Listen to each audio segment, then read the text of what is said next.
In this video, I'm going to be showing you how you can get the flashing background filter on TikTok. This is a pretty cool filter, so let's just get straight into it. Once you're on the TikTok camera to create a new TikTok, tap on the effects icon there at the bottom left-hand corner. Then you'll see the trending section.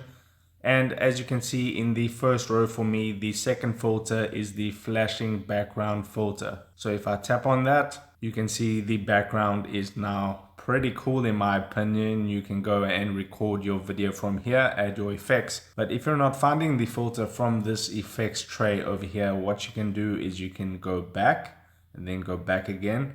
Then on the Discover tab, tap on the Discover tab. Then you want to search in the search bar for flashing background.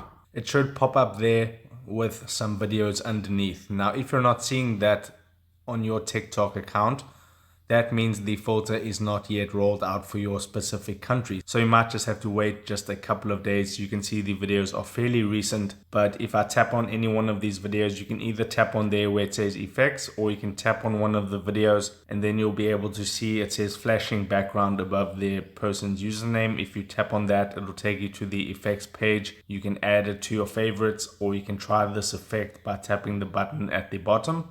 And there you go, the background is now flashing. You can do whatever you want with your TikTok video and then post that. So that is how you get the flashing background filter on TikTok. If this video helped you out, don't forget to like this video and subscribe down below, and I'll see you in the next video. Take care.